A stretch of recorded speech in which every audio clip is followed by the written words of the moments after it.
He's coming soon.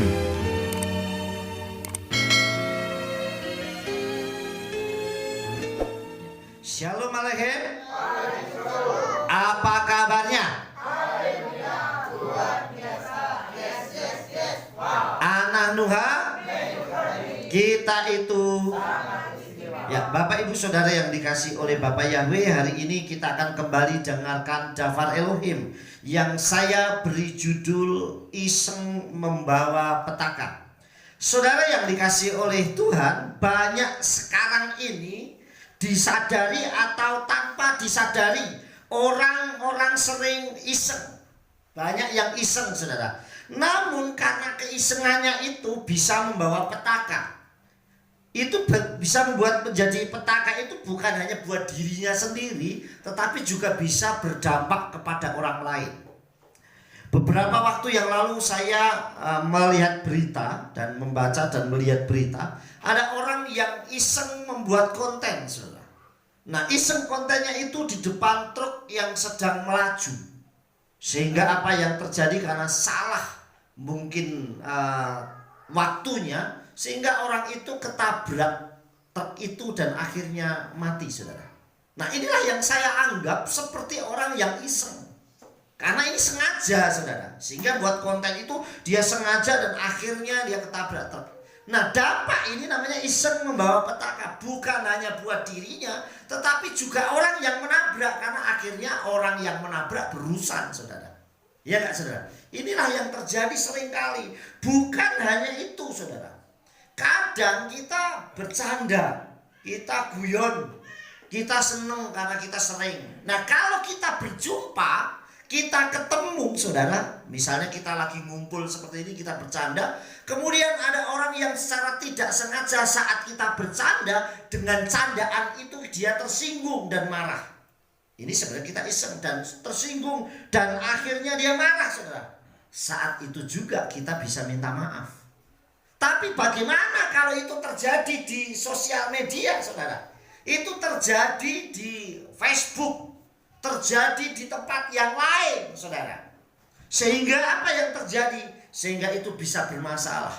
Dan yang jadi masalah begitu sudah ribut, terus blokir-blokiran dan tidak kenal. Kapan dia bisa meminta maaf? Kapan dia bisa mengampuni? Sedangkan dia meninggalkan dunia maya itu dengan kepahitan, dengan kejengkelan.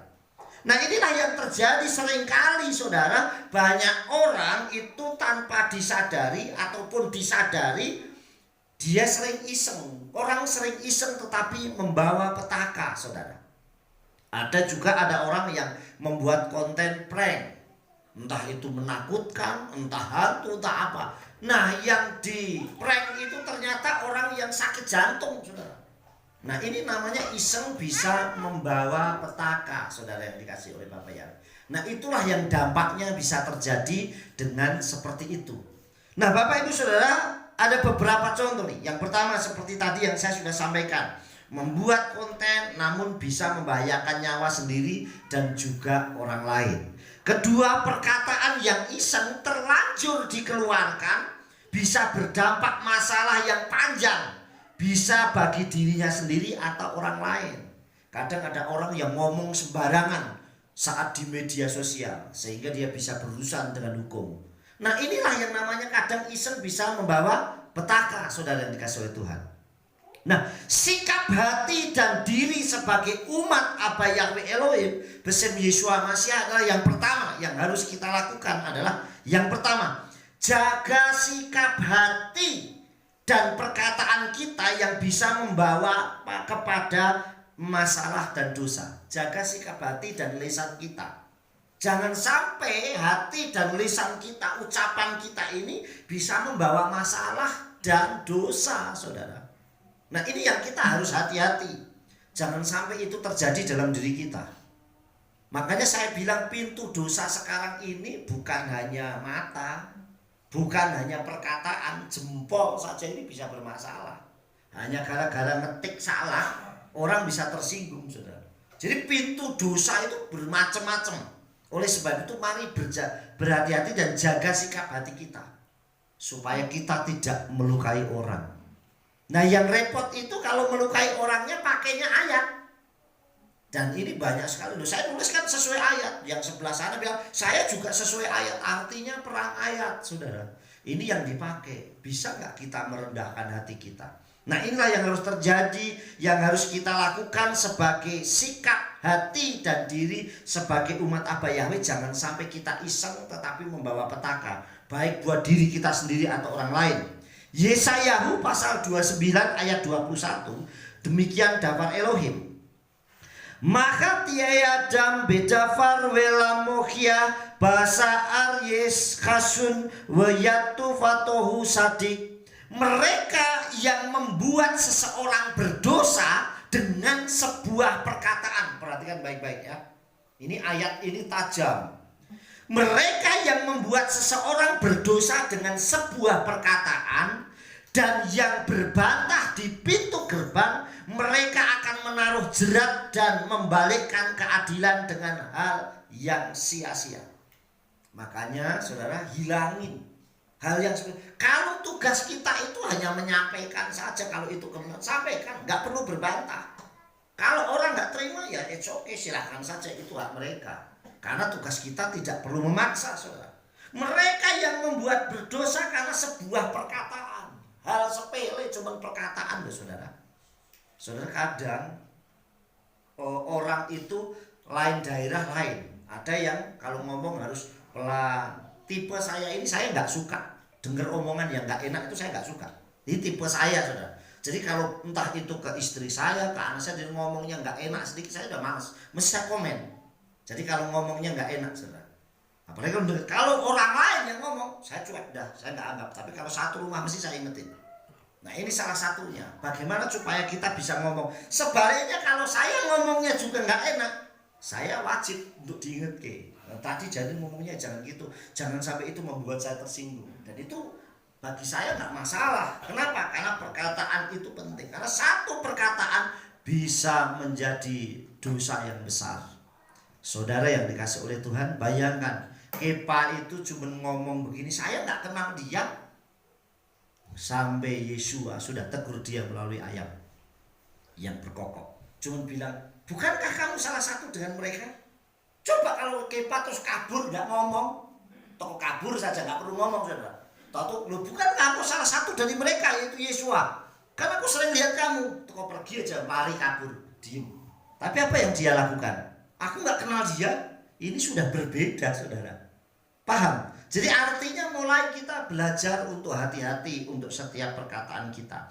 Oleh sebab itu jaga sikap hati dan perkataan kita yang bisa membawa kepada masalah. Nah masalah itu bisa di dunia, bisa juga nanti setelah kematian. Dan juga dosa yang bisa membuat luka orang.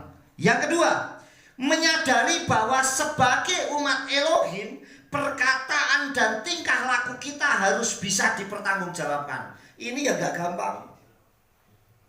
Jadi saudara, menyadari, kita harus sadar sebagai umat Elohim, sebagai anak Abah Yahweh Elohim besim Yesua Masih, harus sadar. Karena setiap perkataan kita, tingkah laku kita ini harus bisa dipertanggungjawabkan. Kalau ngomong harus bisa dipertanggungjawabkan. Termasuk tingkah laku kita, saudara. Harus bisa dipertanggungjawabkan, saudara dikasih oleh Bapak Yahweh. Nah, saudara yang dikasih oleh Tuhan, contohnya begini, saudara. Kita ini baik saja kadang belum tentu orang lihat kita baik. Coba kalau kita ini salah, yang hujat banyak. Wong Kristen kok kayak gitu sih, kelakuannya betul nggak? Ini baru satu. Nanti kita sudah mengenal Bapak Yahweh, orang akan bilang penyembah Yahweh kok kayak gitu. Betul nggak, saudara? Nah inilah yang kita harus sadari, saudara. Menyadari bahwa sebagai umat Elohim itu setiap perkataan dan tingkah lakunya kita harus bisa pertanggungjawabkan. Makanya kita diajar untuk berpikir dulu sebelum ngomong.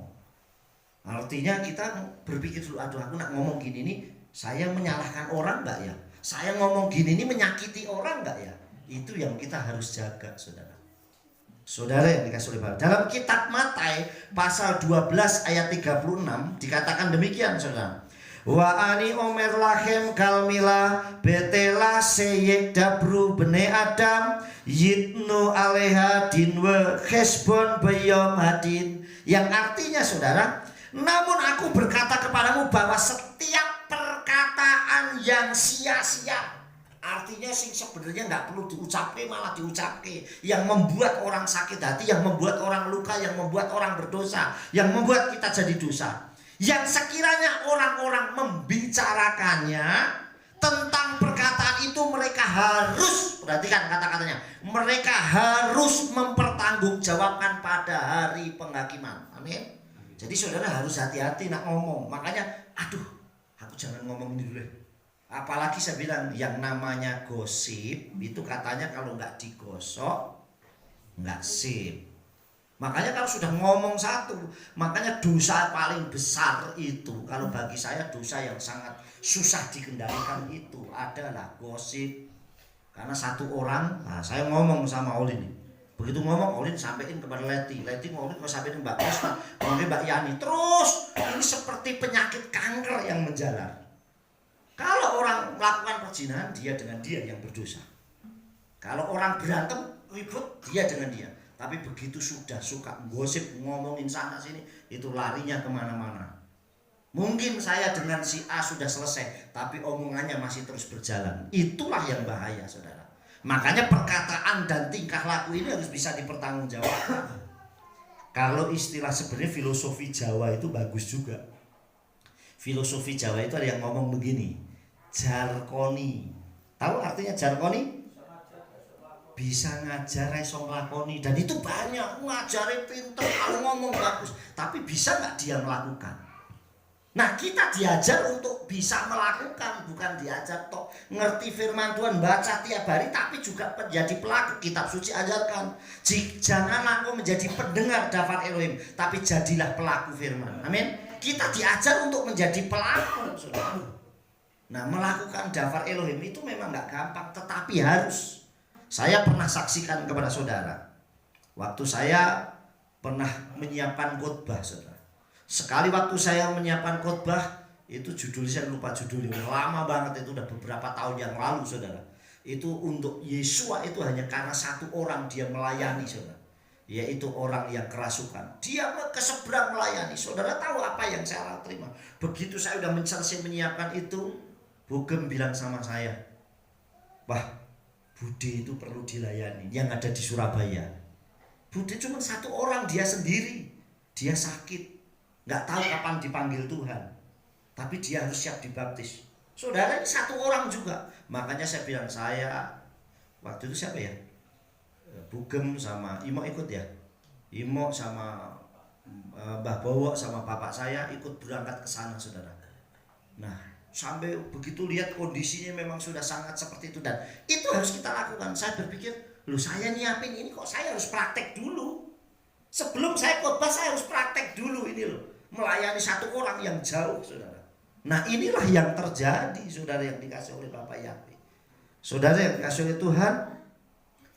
Nah, dikatakan kita, namun aku berkata bahwa setiap perkataan yang sia-sia sekiranya orang membicarakannya tentang perkataan itu harus mempertanggungjawabkan pada hari penghakiman. Artinya apa yang kita lakukan bisa nggak kita pertanggungjawabkan. Makanya jadilah orang yang kita bukan hanya pinter ngajar toh, tapi harus bisa menjadi pelakunya. Amin.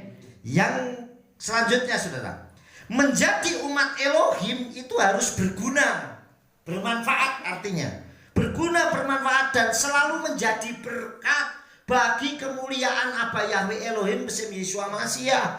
Bukan menjadi kemuliaan kita, bukan menjadi kebanggaannya biar saya dipuji, dibanggakan, tidak. Tetapi menjadi umat Elohim itu harus berguna dan menjadi berkat untuk kemuliaan Bapa Yahweh. Amin. Kemuliaan apa Yahweh besim Yesua Masiah. Di dalam kitab Efesus pasal 4 ayat 29 dikatakan demikian. Al yetsemi pihem kal davar nivul ela davar sehutov baitu wayes bukete livnot lamaan yaspianoam alha somim. Yang artinya, saudara, janganlah keluar dari mulutmu setiap perkataan yang sia-sia, tetapi kiranya apa yang baik untuk penguatan bagi yang berkebutuhan, agar dapat memberi anugerah bagi yang mendengarkan. Ayat ini satu tapi maknanya dalam. Perhatikan baik. Janganlah keluar dari mulutmu setiap perkataan sia-sia. Coba kalau seandainya kita ini mulut ini ada resletingnya atau ada kancingnya, begitu kita mau ngomong hal yang sia-sia langsung dikunci, langsung ditutup, langsung dijahit. Istilahnya begitu loh saudara. Janganlah keluar dari mulutmu setiap perkataan yang sia-sia, tetapi sekiranya, dikatakan kiranya apa yang baik, jadi yang keluar itu yang baik. Saya selalu ajarkan kenapa orang yang marah itu selalu teriak. Orang yang marah itu teriak sekalipun duduk di sebelah, karena hatinya jauh. Dan orang yang marah tidak bisa mengendalikan dirinya. Nggak ada orang yang marah itu, aku marah tapi kamu berkati, kamu tak berkati. Wah, kamu cantik itu bukan marah, ngelem. Marah itu bisa keluar binatang, bisa keluar kata-kata kasar, bisa menjelekkan orang, menjatuhkan orang, membuli orang, dan banyak hal saudara. Itulah yang terjadi kalau orang marah. Kenapa? Karena hatinya itu jauh. Tetapi kalau orang hatinya dekat, sekalipun jaraknya yang jauh, dia akan merasa rindu. Betul gak saudara? Dia akan telepon, gimana kabarmu? Sehat terus ya di sana, jaga kesehatan, istirahat yang cukup, makan yang teratur. Betul gak? Karena hatinya itu dekat sekalipun jaraknya jauh. Tetapi kalau orang marah, kok dekat pun pasti teriak. Saudara, dan itu yang terjadi. Saya sering lihat orang padu, gak ada lembut. Mbok orang tadinya lembut, nak sudah padu atau bertengkar mesti jadi keras. Sekalipun orangnya lembut sudah, entah waktu marah itu katakannya tetap lembut, tetapi mesti tajam, ya enggak? Nah ini sih tambah repot lagi, marahin lembut, nih ngomongin nyelekit, itu lebih menyakitkan jauh saudara. Makanya istilahnya kalau orang ngomong, mending aku dipukul sekali, sebentar mari atau sembuh. Tapi begitu diomongin kayaknya lembut, tapi begitu nyentuh hatinya, karena menyakiti itu akan diingat terus. Wah itu ngomongin nyelekit, mentang-mentang aku orang duwe, wah langsung mulai gitu sudah. Mulai membuat dirinya menjadi down sudah. Itulah yang terjadi. Sebab itu dikatakan, tetapi kiranya apa yang baik untuk apa? Untuk penguatan, untuk menguatkan bagi yang berkebutuhan. Artinya untuk menguatkan yang berkebutuhan, artinya menguatkan orang yang memang membutuhkan penguatan. Jadi ayo coba kalau seandainya ada orang lagi terpuruk, ini orang yang lagi terpuruk nih, kan lebih bagus terus bangkit. Ayo tetap kamu pasti bisa bangkit kok, kamu pasti nanti berhasil lagi. Menyenangkan gak yang denger? Sama orang yang terpuruk tadi menyenangkan gak dengernya? Terima kasih ya aku dikuatkan ya, aku tadinya sendirian. Tetapi coba kalau seandainya pas terpuruk, kamu sih udah tak bilangin jangan deket-deket sama dia, kamu ditipus, gak nurut sih sama saya. Ya sekarang salah dewe, terus ditanggung sendiri sekarang. Wis kamu bangkrut toh sekarang. Nah, malah tambah gak enak. Ya wis tanggungan dewe, tambah gak enak lagi saudara. Aku iso bantu, tambah susah meneh saudara. Terus tinggal pergi. Wis gak mau kenal, tambah menyakitkan lagi saudara. Nah, kitab suci ajarkan, tapi kiranya apa yang baik untuk menguatkan bagi yang berkebutuhan. Artinya untuk menguatkan, agar dapat memberi anugerah bagi yang mendengarkan. Artinya dapat menguatkan dan memberikan kekuatan kepada yang mendengarkan. Amin. Saudara, kalau ada orang terpuruk dan orang lain menguatkan, itu sudah anugerah luar biasa. Coba perhatikan, Iyub bisa dipulihkan. Begitu dia katakan pada pasal 42 itu. Dan begitu Iyub itu berdoa buat sahabat-sahabatnya, dia mulai blok sesuatu yang negatif. Dia dipulihkan luar biasa. Amin. Saudara, banyak orang cerita tentang Iyub. Iyub itu hebat, tapi Iyub itu banyak kesalahannya. Terjemahannya kitab suci ya kadang gak tepat. Dia katakan saudara, yang di kitab suci dia katakan gini, kutukilah Tuhanmu dan matilah. Itu sebenarnya bukan kutuki, tapi berkatilah Tuhanmu. Karena istrinya Ayub itu tahu Ayub itu orang yang baik. Tapi karena terjemahannya dibuat menjadi terkutuk, saya orang jadi konotasinya istrinya Ayub itu jahat. Padahal pernah dengar Ayub itu nikah lagi? Enggak, saudara. Dia melahirkan dari istri yang sama. Artinya apa? Istrinya tidak pernah bersalah. Tapi dia mengingatkan Ayub, saudara. Itu yang terjadi, saudara yang dikasih oleh Bapak. Kemudian banyak hal yang Ayub waktu dia bermasalah, teman-temannya ikut saling menyalahkan satu dengan yang lain. Padahal kita diajar untuk saling menguatkan. Begitu ada masalah dan orang saling menyalahkan, justru bukan solusi yang terjadi. Itu namanya iseng membawa petaka. Contoh, saudara yang dikasih oleh Bapak Yahweh, ya, saya beri contoh. Waktu orang Israel keluar dari Mitsraim dan dia tidak menemukan air, mereka saling berbantah. Apalagi begitu ada provokatornya yang masuk, saudara. Wah, paling gampang disalut pakai api, saudara. Ibaratnya ada bensin dikasih korek, ya udah meledak, saudara. Saling berbantah. Harusnya saat punya masalah itu justru kita ini saling sadar. Oh, kita saling mendoakan dan menguatkan. Nah, saudara yang dikasih oleh Bapak Yahweh, banyak orang yang sekarang ini tidak ngontrol diri. Oleh sebab itu jangan membuat kita iseng, tetapi membawa kita. Boleh, saya orang yang suka bercanda, saya itu paling senang bercanda. Tetapi saya berusaha untuk tidak bercanda saya itu bukan untuk menyakiti orang, tetapi karena bukti bahwa kita ini saling mengasihi satu dengan yang lain.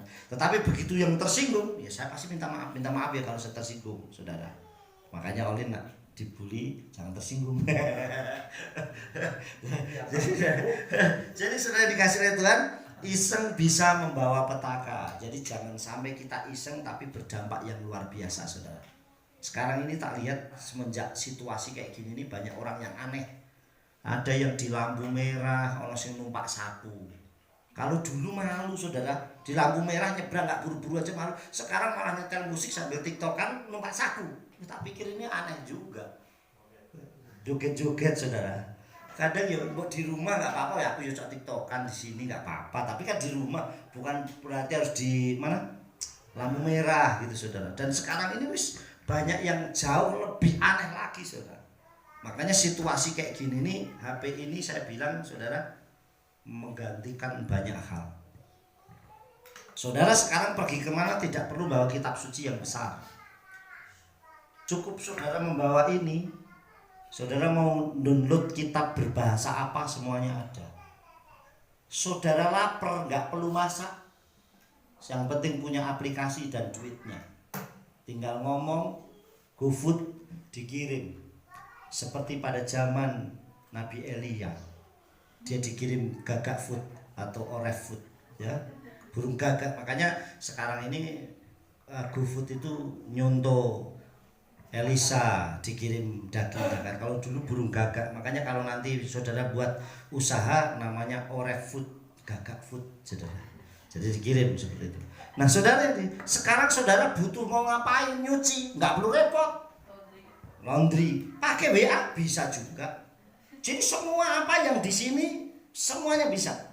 Makanya kalau orang bilang, wah kalau saudara butuh makanan berdoa dulu Tuhan, saudara pakai ini bisa. Tapi kalau saudara salah menggunakan ini, bisa bermasalah, saudara.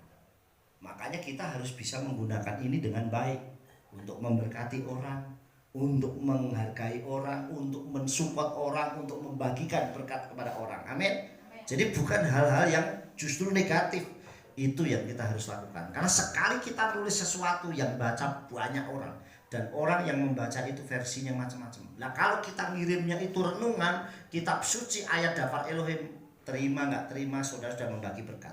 Tetapi begitu saudara ngirimnya sesuatu yang tidak sesuai dengan daftar Elohim, orang yang baca bisa pro kontra. Ada orang yang sakit hati, ada orang yang merasa senang. Yang pro sama kita mesti wah haleluya luar biasa. Tapi orang yang tidak pro sama kita akan menghujat kita dengan luar biasa. Tetapi kalau daftar Elohim, tugas kita hanya memberitakan. Amin. Makanya oleh sebab itu jangan pernah kita membuat diri kita iseng yang bisa membawa kita ke dalam malapetaka.